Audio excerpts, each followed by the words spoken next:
Hello folks, it's spooky time. Spooky dog. Yeah. I had intended to be doing a book review this week, but it doesn't look as though I'm going to be finishing the book I wanted to review in time for Halloween. So I instead have got a little Halloween treat for you. When I did my compilation of spooky stories for this season, somebody pointed out that one of the spooky stories could have been this story by Charles Dickens, The Signalman. And blow me down, I thought, gosh, I'd forgotten all about that one. Unforgivable, really, seeing as I am a big fan of Charles Dickens. So I thought what I will do is do a reading of The Signalman for Halloween. The Signalman was written by Charles Dickens not long after he was involved in a quite a famous train crash where several people were killed. And the experience stayed with him for a long time. So it's not surprising that he created a ghost story based around a railway. And here it is, my Halloween story for you. And by the way, in case you get annoyed by adverts when you're listening to stories on YouTube, I have made sure that there should not be any adverts during the reading of this. Enjoy.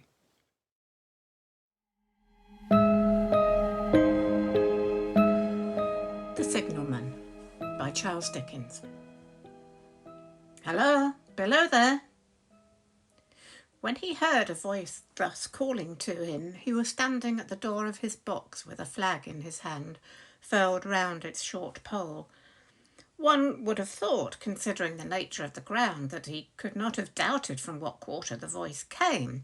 But instead of looking up to where I stood on the top of the steep cutting nearly over his head, he turned himself about and looked down the line. There was something remarkable in his manner of doing so, though I could not have said for my life what. But I know it was remarkable enough to attract my notice, even though his figure was foreshortened and shadowed down in the deep trench, and mine was high above him, so steeped in the glow of an angry sunset that I had shaded my eyes with my hand before I saw him at all. Hello, below. From looking down the line, he turned himself about again and, raising his eyes, saw my figure high above him. Is there any path by which I can come down and speak to you?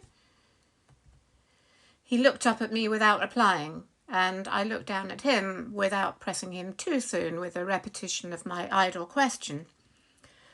Just then there came a vague vibration in the earth and air, quickly changing into a violent pulsation and an oncoming rush that caused me to start back, as though it had force to draw me down.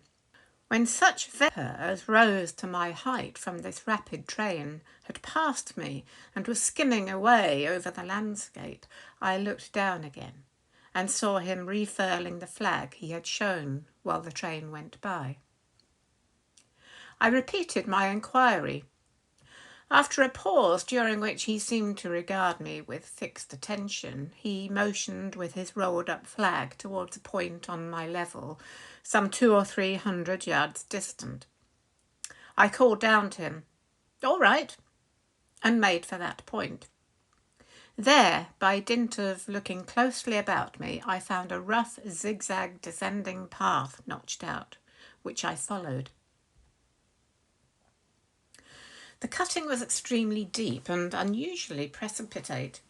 It was made through a clammy stone that became oozier and wetter as it went down. For these reasons I found the way long enough to give me time to recall a singular air of reluctance or compulsion with which he had pointed out the path. When I came down low enough upon the zigzag descent to see him again, I saw that he was standing between the rails on the way by which the train had lately passed, in an attitude as if he were waiting for me to reappear. He had his left hand at his chin, and that left elbow rested on his right hand, crossed over his breast. His attitude was one of such expectation and watchfulness that I stopped a moment, wondering at it. I resumed my downward way, and stepping out upon the level of the railroad and drawing nearer to him, saw that he was a dark, sallow man with a dark beard and rather heavy eyebrows. His post was in as solitary and dismal a place as ever I saw. On either side, a dripping wet wall of jagged stone, excluding all view but a strip of sky. The perspective one way, only a crooked prolongation of this great dungeon. The shorter perspective in the other direction, terminating in a gloomy red light, and the gloomier entrance to a black tunnel, in whose massive architecture there was a barbarous, depressing and forbidding air. So little sunlight ever found its way to this spot that it had an earthy, deadly smell, and so much cold wind rushed through it that it struck chill to me, as if I had left the natural world. Before he stirred, I was near enough to him to have touched him. Not even then removing his eyes from mine, he stepped back one step and lifted his hand. This was a lonesome post to occupy, I said, and it had riveted my attention when I looked down from up yonder. A visitor was a rarity, I should suppose, not an unwelcome rarity, I hoped. In me, he merely saw a man who had been shut up within narrow limits all his life, and who, being at last set free, had a newly awakened interest in these great works. To such purpose I spoke to him, but I am far from sure of the terms I used, for besides that I am not happy in opening any conversation, there was something in the man that daunted me. He directed a most curious look towards the red light near the tunnel's mouth, and looked all about it, as if something were missing from it, and then looked at me. The light was part of his charge, was it not?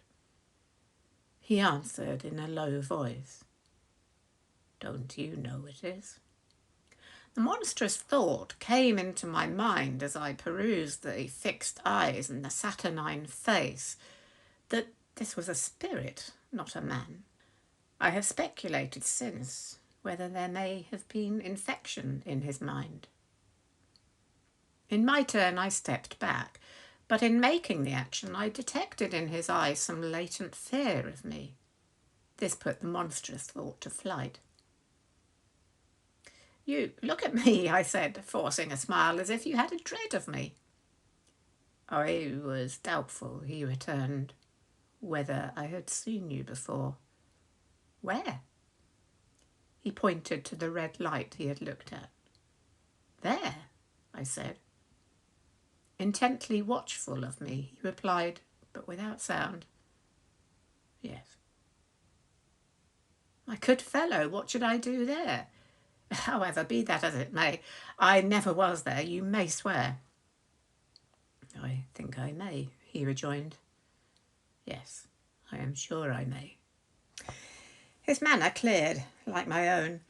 He replied to my remarks with readiness and in well-chosen words. Had he much to do there? Yes, that was to say, he had enough responsibility to bear, but exactness and watchfulness were what were required of him, and of actual work, manual labour, he had next to none. To change that signal, to trim those lights, and to turn this iron handle now and then was all he had to do under that head. Regarding those many long and lonely hours of which I seemed to make so much, he could only say that the routine of his life had shaped itself into that form, and he had grown used to it. He had taught himself a language down here, if only to know it by sight, and has formed his own crude ideas of its pronunciation, could be called learning it. He had also worked at fractions and decimals and tried a little algebra, but he was, and had been as a boy, a poor hand at figures. Was it necessary for him, when on duty, always to remain in that channel of damp air, and could he never rise into the sunshine from between those high stone walls? Why, that depended upon times and circumstances. Under some conditions there would be less upon that line than under others, and the same held good as to certain hours of the day and night. In bright weather he did choose occasions for getting a little above these lower shadows, but being at all times liable to be called by his electric bell, and at such times listening for it with redoubled anxiety, the relief was less than I would suppose. He took me into his box, where there was a fire, a desk for an official book in which he had to make certain entries, a telegraphic instrument with its dial, face and needles, and the little bell of which he had spoken. On my trusting that he would excuse the remark that he had been well educated, and, I hoped I might say without offence, perhaps educated above that station, he observed that instances of slight incongruity in such wise would rarely be found wanting among large bodies of men, that he had heard it was so in workhouses, in the police force, even in that last desperate resource, the army, and that he knew it was so, more or less, in any great railway staff. He had been, when young, if I could believe it, sitting in that hut, he scarcely could, a student of natural philosophy, and had attended lectures. But he had run wild, misused his opportunities, gone down, and never risen again. He had no complaint to offer about that. He had made his bed, and he lay upon it. It was far too late to make another. All that I have here condensed, he said in a quiet manner, with his grave dark regards divided between me and the fire. He threw in the word "sir" from time to time, and especially when he referred to his youth, as though to request me to understand that he claimed to be nothing but what I found him. He was several times interrupted by the little bell, and had to read off messages and send replies. Once he had to stand without the door and display a flag as a train passed, and make some verbal communication to the driver. In the discharge of his duties, I observed him to be remarkably exact and vigilant, breaking off his discourse at a syllable and remaining silent until what he had to do was done. In a word, I should have set this man down as one of the safest of men to be employed in that capacity, but for the circumstance that, while he was speaking to me, he twice broke off with a fallen colour, turned his face towards the little bell when it did not ring, opened the door of the hut, which was kept shut to exclude the unhealthy damp, and looked out towards the red light near the mouth of the tunnel. On both of those occasions he came back to the fire with the inexplicable air upon him which I had remarked without being able to define when we were so far asunder. Said I, when I rose to leave him, "You almost make me think that I have met with a contented man." I am afraid I must acknowledge that I said it to lead him on. "I believe I used to be so," he rejoined, in the low voice in which he had first spoken. "But I am troubled, sir. I am troubled." He would have recalled the words if he could. He had said them, however, and I took them up quickly. "With what? What is your trouble?" "It is very difficult to impart, sir. It is very, very difficult to speak of. If ever you make me another visit, I will try to tell you." "But I expressly intend to make you another visit. Say, when shall it be?" "I go off early in the morning, and I shall be on again at 10 tomorrow night, sir. I will come at 11. He thanked me and went out at the door with me. I'll show my white light, sir, he said in his peculiar low voice, till you have found the way up. When you have found it, don't call out. And when you're at the top, don't call out. His manner seemed to make the place strike colder to me, but I said no more than, very well. And when you come down tomorrow night, don't call out. Let me ask you a parting question. What made you cry, "Hello, below there," tonight? Heaven knows, said I. I cried something to that effect. Not to that effect, sir. Those were the very words. I know them well. I admit those were the very words. I said them, no doubt, because I saw you below. For no other reason. What other reason could I possibly have? You had no feeling that they were conveyed to you in any supernatural way? No. He wished me good night and held up his light.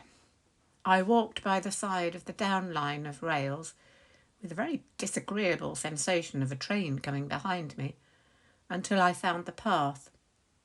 It was easier to mount than to descend, and I got back to my inn without any adventure. Punctual to my appointment, I placed my foot on the first notch of the zigzag next night as the distant clocks were striking 11. He was waiting for me at the bottom with his white light on. I have not called out, I said, when we came closer together. May I speak now? By all means, sir. Good night, then, and here's my hand. Good night, sir, and here's mine. With that, we walked side by side to his box, entered it, closed the door, and sat down by the fire. I have made up my mind, sir, he began, bending forward as soon as we were seated, and speaking in a tone a little above a whisper, that you shall not have to ask me twice what troubles me. I took you for someone else yesterday evening. That troubles me. That mistake? No. That someone else. Who is it? I don't know. Like me? I don't know. I never saw the face. The left arm is across the face, and the right arm is waved, violently waved, this way. I followed his action with my eyes, and it was the action of an arm gesticulating with the utmost passion and vehemence, "For God's sake, clear the way." One moonlight night, said the man, I was sitting here when I heard a voice cry, "Halloa, below there." I started up, looked from that door, and saw this someone else standing by the red light near the tunnel, waving just as I now showed you. The voice seemed hoarse with shouting, and it cried, "Look out! Look out!" And then attained, "Halloa, below there, look out!" I caught up my lamp, turned it on red, and ran towards the figure, calling, "What's wrong? What has happened? Where?" It stood just outside the blackness of the tunnel. I advanced so close upon it that I wondered at its keeping the sleeve across its eyes. I ran up at it and had my hand stretched out to pull the sleeve away, when it was gone. "Into the tunnel?" said I. No. I ran on into the tunnel 500 yards. I stopped and held my lamp above my head and saw the figures of the measured distance and saw the wet stains stealing down the walls and trickling through the arch. I ran out again faster than I had run in, for I had a mortal abhorrence of the place upon me, and I looked all round the red light with my own red light, and I went up the iron ladder to the gallery atop of it, and I came down again and ran back here. I telegraphed both ways. An alarm has been given. Is anything wrong? The answer came back, both ways, all well.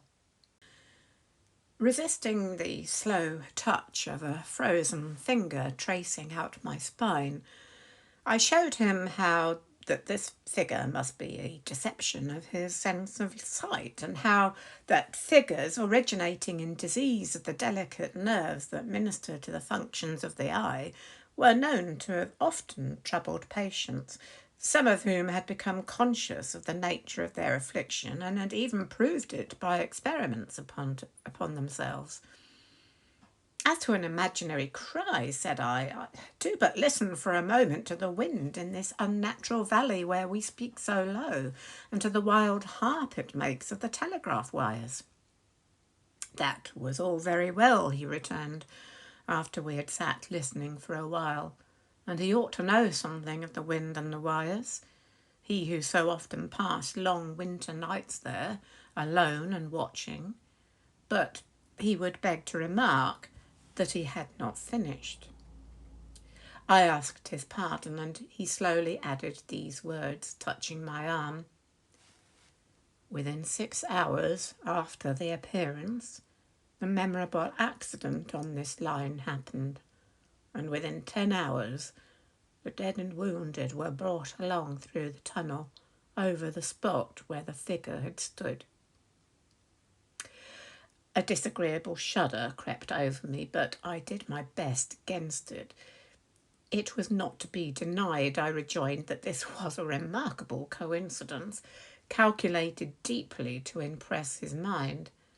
But it was unquestionable that remarkable coincidences did continually occur, and they must be taken into account in dealing with such a subject. Though, to be sure, I must admit, I added, for I thought I saw that he was going to bring the objection to bear upon me, men of common sense did not allow much for coincidences in making the ordinary calculations of life. He again begged to remark that he had not finished. I again begged his pardon for being betrayed into interruptions. This, he said, again laying his hand upon my arm and glancing over his shoulder with hollow eyes, was just a year ago. 6 or 7 months passed, and I had recovered from the surprise and shock when, one morning, as the day was breaking, I, standing at the door, looked towards the red light and saw the spectre again. He stopped with a fixed look at me. Did it cry out? No, it was silent. Did it wave its arm? No. It leaned against a shaft of light with both hands before the face, like this. Once more I followed his action with my eyes. It was an action of mourning. I have seen such an attitude in stone figures on tombs. Did you go up to it? I came in and sat down, partly to collect my thoughts, partly because it had turned me faint. When I went to the door again, daylight was above me and the ghost was gone. But nothing followed? Nothing came of this? He touched me on the arm with his forefinger twice or thrice, giving a ghostly nod each time. That very day, as the train came out of the tunnel, I noticed at a carriage window on my side what looked like a confusion of hands and heads, and something waved. I saw it just in time to signal the driver, "Stop!" He shut off and put his brake on, but the train drifted past here 150 yards or more. I ran after it, and as I went along heard terrible screams and cries. A beautiful young lady had died instantaneously in one of the compartments and was brought in here and laid down on this floor between us. Involuntarily I pushed my chair back as I looked from the boards at which he pointed to himself. True, sir, true, precisely as it happened, so I tell it you. I could think of nothing to say to any purpose, and my mouth was very dry. The wind and the wires took up the story with a long, lamenting wail. He resumed. Now, sir, mark this and judge how my mind is troubled. The spectre came back a week ago. Ever since it has been there now and again by fits and starts. At the light? At the danger light. What does it seem to do? He repeated, if possible with increased passion and vehemence, that former gesticulation of, for God's sake, clear the way. Then he went on, I have no peace or rest for it. It calls to me for many minutes together in an agonized manner. Below there, look out, look out. It stands waving to me. It rings my little bell. I caught at that. Did it ring your bell yesterday evening when I was here and you went to the door? Twice. Why, see, said I, how your imagination misleads you. My eyes were on the bell and my ears were open to the bell, and if I am a living man, it did not ring at those times. No, nor at any other time except when it was rung in the natural course of physical things by the station communicating with you. He shook his head. I have never made a mistake as to that yet, sir. I have never confused the spectre's ring with the man's. The ghost's ring is a strange vibration in the bell that it derives from nothing else, and I have not asserted that the bell stirs to the eye. I don't wonder that you failed to hear it, but I heard it. And did the spectre seem to be there when you looked out? It was there. Both times? He repeated firmly. Both times. Will you come to the door with me and look for it now? He bit his under lip as though he were somewhat unwilling, but arose. I opened the door and stood on the step while he stood in the doorway. There was the danger light. There was the dismal mouth of the tunnel. There were the high, wet stone walls of the cutting. There were stars above them. Did you see it? I asked him, taking particular note of his face. His eyes were prominent and strained, but not very much more so, perhaps, than my own had been when I had directed them earnestly towards the same spot. No, he answered. It is not there. Agreed, said I. We went in again, shut the door, and resumed our seats. I was thinking how best to improve this advantage, if it might be called one, when he looked up the conversation in such a matter-of-course way, so assuming that there could be no serious question of fact between us, that I felt myself placed in the weakest of positions. By this time you will fully understand, sir, he said, that what troubles me so dreadfully is the question, what does the spectre mean? I was not sure, I told him, that I did fully understand. What is its warning against? He said, ruminating with his eyes on the fire, and only by times turning them on me. What is the danger? Where is the danger? There is danger overhanging somewhere on the line. Some dreadful calamity will happen. It is not to be doubted this third time after what has gone before, but surely this is a cruel haunting of me. What can I do? He pulled out his handkerchief and wiped the drops from his heated forehead. If I telegraph danger on either side of me or on both, I can give no reason for it, he went on, wiping the palms of his hands. I should get into trouble and do no good. They would think I was mad. This is the way it would work. Message, Danger, take care. Answer, what danger? Where? Message, don't know, but for God's sake, take care. They would displace me. What else could they do? His pain of mind was most pitiable to see. It was the mental torture of a conscientious man, oppressed beyond endurance by an unintelligible responsibility involving life. When it first stood under the danger light, he went on, putting his dark hair back from his head and drawing his hands outward across and across his temples in an extremity of feverish distress. Why not tell me where that accident was to happen, and if it must happen? Why not tell me how it could be averted, if it could have been averted? When on its second coming it hid its face, why not tell me instead, she is going to die, let them keep her at home? If it came on those 2 occasions only to show me that its warnings were true, and so to prepare me for the 3rd, why not warn me plainly now? And I, Lord help me, a mere poor signalman on this solitary station, why not go to somebody with credit to be believed and power to act? When I saw him in this state, I saw, for the poor man's sake as well as for the public safety, what I had to do for the time was to compose his mind.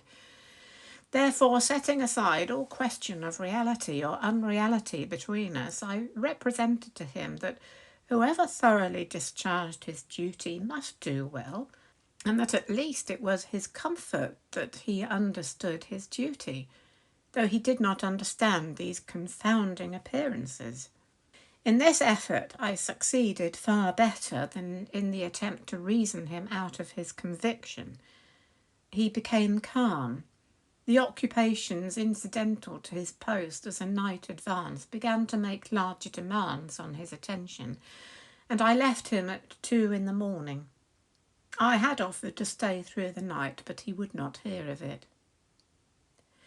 That I more than once looked back at the red light as I ascended the pathway, that I did not like the red light, and that I should have slept but poorly if my bed had been under it, I see no reason to conceal, nor did I like the 2 sequences of the accident and the dead girl.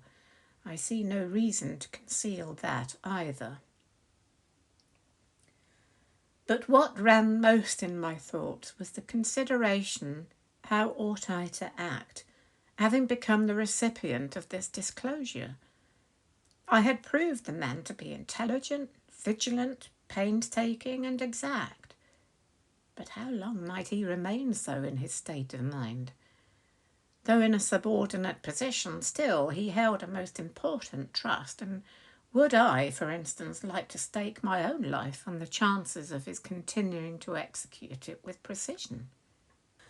Unable to overcome a feeling that there would be something treacherous in my communicating what he had told me to his superiors in the company, without first being plain with himself and proposing a middle course to him, I ultimately resolved to offer to accompany him, otherwise keeping his secret for the present, to the wisest medical practitioner we could hear of in those parts, and to take his opinion.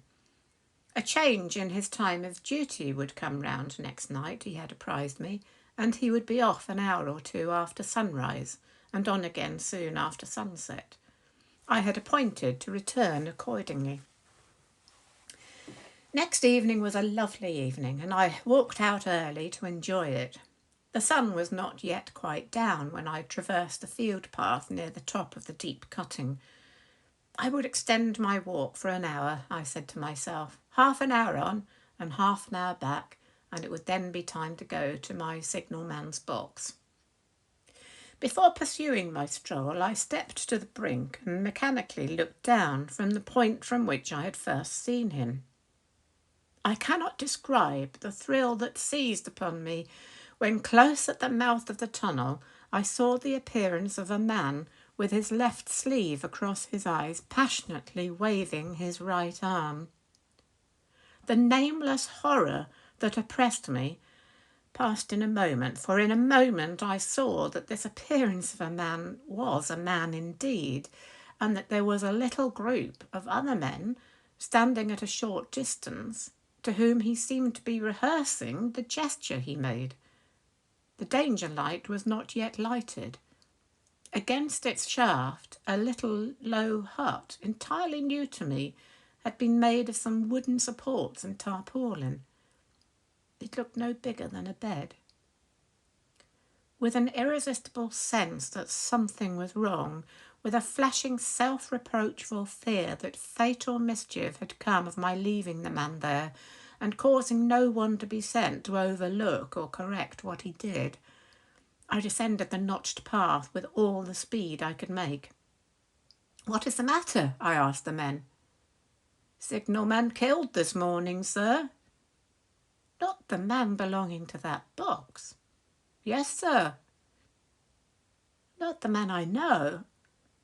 "You will recognise him, sir, if you knew him," said the man who spoke for the others, solemnly uncovering his own head and raising an end of the tarpaulin, for his face is quite composed. "Oh, how did this happen? How did this happen?" I asked, turning from one to another as the hut closed in again.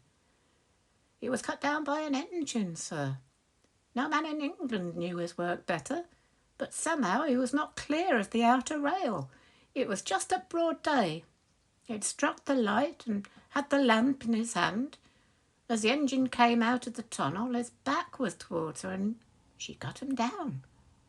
That man drove her and was showing how it happened. Show the gentleman, Tom." The man, who wore a rough dark dress, stepped back to his former place at the mouth of the tunnel. "Coming round the curve in the tunnel, sir," he said. "I saw him at the end, like as if I saw him down a perspective glass.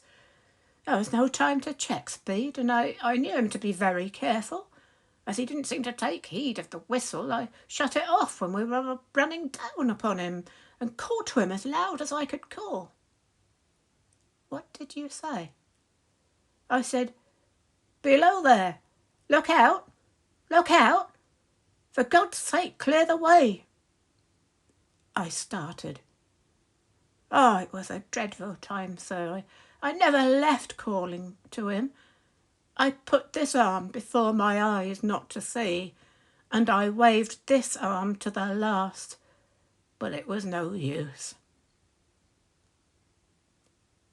Without prolonging the narrative to dwell on any one of its curious circumstances more than on any other, I may, in closing it, point out the coincidence that the warning of the engine driver included not only the words which the unfortunate signalman had repeated to me as haunting him, but also the words which I myself, not he, had attached, and that only in my own mind, to the gesticulation he had imitated.